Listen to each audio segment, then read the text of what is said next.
మోంతా తుఫాన్ ఎఫెక్ట్ ఖమ్మం జిల్లా వ్యాప్తంగా తీవ్ర ప్రభావం చూపింది. మున్నేరు 27 అడుగులకు చేరి ఉధృతంగా ప్రవహిస్తుంది. అర్ధరాత్రి మున్నేరు పరివాహక ప్రాంతాల్లో నివాసం ఉంటున్న ప్రజలను ప్రభుత్వం మహిళా డిగ్రీ కళాశాల ఇక నయాబజార్ జూనియర్ కళాశాలలో ఏర్పాటు చేసిన పునరావాస కేంద్రాలకు తరలించారు. ఈరోజు ఖమ్మం మున్నేరు వరద ఉధృతిని జిల్లా collector Anudeep Durishetti, municipal commissioner Abhishek Agastya పరిశీలించారు. ఇక మున్నేరు వరద పరివాహక ప్రాంతాలలో పర్యటిస్తున్న నగర మేయర్ పునుకుల్లు నీరజతో మా ఖమ్మం ప్రతినిధి Upender face to face.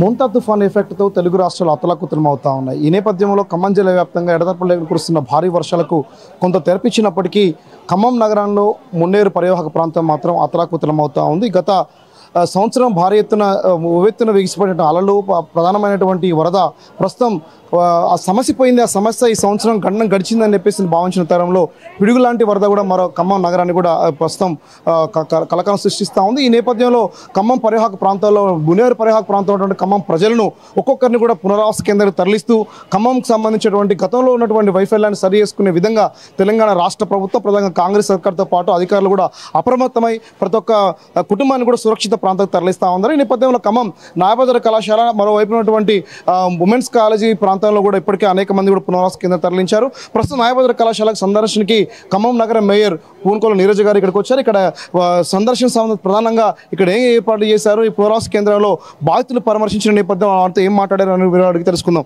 Madam నమస్కారం, చెప్పండి, ఎలా ఉంది, ఏర్పాటు ఎలా చేశారు, ఫ్లడ్ పరిస్థితి ఎలా ఉండబోతా ఉంది, ఖమ్మం నగర పరిస్థితి ఏ రకంగా ఉండబోతా ఉంది, ఏం ఏర్పాట్లు చేశారు?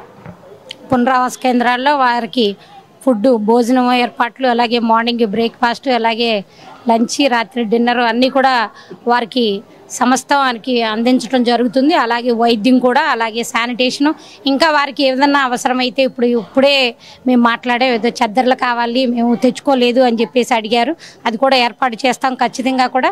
ఇంకా వారికి ఏదన్నా అవసరమైతే మెడిసిన్స్ కానీ అలాంటి అవసరమైతే ఇక్కడ వైద్యం ఇక్కడే ఉన్నారు.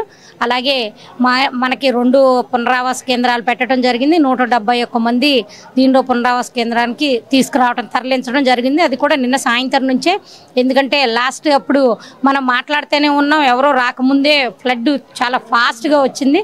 కాబట్టి మేము అందరం కూడా ముందే అలర్ట్ అయ్యి వారికి ఏ నష్టం జరగకుండా, ఆస్తి నష్టం, ప్రాణ నష్టం, ఎవరికి ఏది నష్టం జరగకుండా ముందే తీసుకొచ్చి పునరావాసాల్లో తరలించడం జరిగింది.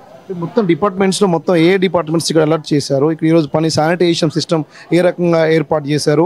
ప్రజలకు సంబంధించిన అంశంలో అవసరాలకు పూర్తి బాధ్యతలు ఎవరికి కేటాయించారు? టోల్ ఫ్రీ లాంటిది ఏర్పాటు చేశారు. టోల్ ఫ్రీ నెంబర్ కూడా పెట్టడం జరిగింది. వీరికి ఏది అవసరమైనా సరే టోల్ ఫ్రీ నెంబర్ అందరికీ ఇవ్వడం జరిగింది, మాకు ఫోన్ చేయమని చెప్పి. అలాగే కార్పొరేషన్ మొత్తం యంత్రాంగం, కార్పొరేషన్లో ఉన్న అన్ని డిపార్ట్మెంట్ల వాళ్ళు కూడా ఇక్కడే ఉండటం జరిగింది. ఎందుకంటే sanitation, town planning, MEPMA, engineering, DRF మొత్తం కూడా ఈ శిబిరాల దగ్గరే ఉండటం జరిగింది. వారికి ప్రజలకి ఏది అవసరమైనా సరే అందుబాటులో ఉంచడానికి, అలాగే శానిటేషన్ మొత్తం బ్లీచింగ్ చల్లి అందరికీ కూడా అన్ని సౌకర్యాలు ఇక్కడ కల్పించడం జరిగింది. జిల్లా కలెక్టర్ గారు ఇప్పటికే సందర్శనకు వచ్చారు. ఒక పునరావాస కేంద్రాలకు సంబంధించి ఏర్పాట్లు ఎలా ఉండాలి అని వాళ్ళతో మాట్లాడిన సందర్భంలో కావచ్చు, ప్రస్తుతం వచ్చే ఫ్లడ్కు సంబంధించి ఎటువంటి ప్రమాదం ఉండే అవకాశం ఉంది, నగర ప్రజలు ఎటువంటి జాగ్రత్తలు తీసుకొని సంసిద్ధంగా ఉండాలి? గతంలో కూడా ఇటు కామంచికల నుంచి మొదలుకొని మరోవైపు దంసలపురం వైపు కూడా పూర్తిగా వరద ప్రవాహం అనేది కూడా బెంబెలెత్తించింది. ప్రస్తుతం ఏ రకంగా ఉంది, ఏ స్థాయిలో ఉంది, ఎటువంటి ప్రమాదం వచ్చే అవకాశం ఉంది? మేము కార్పొరేషన్ సంబంధించి దంసలాపురం కూడా వెళ్ళి రావటం జరిగింది. దగ్గరలో ఉన్న ఇళ్ళకి కొంచెం వరకే వచ్చింది. వాళ్ళని కూడా పునరావాస కేంద్రానికి అక్కడ కూడా చేరవేయటం జరిగింది. వాళ్ళకి కూడా అక్కడ ఏర్పాటు చేయటం జరిగింది. దంసలాపురంలో కూడా ఫ్లడ్ ఈవినింగ్ కల్లా తగ్గుముఖం పడుతుందని మా అంచనా. ఖచ్చితంగా తగ్గుతుంది. ప్రజలు దేనికైనా సరే ముందుగా అలర్ట్ అయి ఉండాలని చెప్పి అందరికీ కూడా ఇంటింటికి మొత్తం ప్రచారం చేయటం, అందరికీ చెప్పడం జరిగింది. ఎందుకంటే ఏది జరిగినా జరగవచ్చు కాబట్టి మా అంచనా అయితే సాయంత్రానికల్లా ఫ్లడ్ తగ్గుతుంది అని చెప్పేసి ప్రజలకైనా సరే అలర్ట్గా ఉండమని చెప్పడం జరిగింది. దానికి సంబంధించి ఖమ్మం నయాబజార్ కళాశాలలో మేయర్ ఇప్పటికే సందర్శించారు. అక్కడ ఉన్నటువంటి బాధితులందరినీ వరదకు సంబంధించిన ఇబ్బంది గురైన పునరావాస కేంద్రం ఏర్పాటు చేసిన ప్రజలందరినీ కూడా వాళ్ళు సంప్రదించారు. వాళ్ళకి ఆరోగ్యానికి, తర్వాత దాంతోపాటు తినడానికి ఇతర అన్ని రకాల సౌకర్యాలు ఏర్పాటు చేసే విధంగా రాష్ట్ర మంత్రి, గతంలో ఉన్నటువంటి ఖమ్మంలో ఉన్న 3 మంత్రులపై తీవ్ర విమర్శలు వచ్చాయి. ఈ నేపథ్యంలో ఈసారి ఫ్లడ్ ఎఫెక్ట్ ఎట్టి పరిస్థితుల్లో ప్రజల మీద, ఆస్తి మీద కాబట్టి ప్రాణ నష్టం కూడా జరగకుండా విధంగా కూడా చర్యలు చేపట్టాలని చెప్పేసి కూడా ప్రధానంగా సూచించిన నేపథ్యం నేపథ్యంలో ఖమ్మంకి సంబంధించినటువంటి జిల్లా అధికార యంత్రాంగం మొత్తం కూడా ఇరిగేషన్ డిపార్ట్మెంట్, రెవెన్యూ డిపార్ట్మెంట్, మరి మున్సిపాలిటీ అధికారులు అందరూ కూడా అందుబాటులో ఉండి ప్రజల పునరావాస కేంద్రాలు తగిన ఏర్పాట్లు చేసే విధంగా చర్యలు చేపడతా ఉన్నారు. ఎట్టి పరిస్థితుల్లో ఎటువంటి ప్రమాదం జరగకుండా చర్యలు చేపడతా ఉన్నారు. మరి ఎన్డీఆర్ఎఫ్ బృందాన్ని కూడా అందుబాటులో ఉంచి గజయితగాలను కూడా అందుబాటులో తీసుకురావడం అనేది కూడా ప్రధానంగా ఎంత అలర్ట్గా ఉందని కూడా మనకు తెలుస్తుంది. మరోవైపున సాయంత్రాన్ని కూడా వరద తగ్గుముఖం పట్టే అవకాశం ఉంది. తగ్గుముఖం పడితే ఖచ్చితంగా పునరావాస కేంద్రాల నుంచి అక్కడ షిఫ్ట్ చేస్తాం. అప్పటి వరకు కూడా ప్రజలందరూ కూడా పునరావాస కేంద్రాలు ఉండాలని చెప్పేసి అనేటువంటి కూడా ప్రధానంగా ఖమ్మంలో మేయర్ సూచిస్తూ ఉంది. ఇది ఖమ్మంలో వరద పరిస్థితి కెమెరా పర్సన్ నాగబాబుతో ఉపేందర్, ANN న్యూస్, ఖమ్మం న్యాయబజార్ కళాశాల నుండి.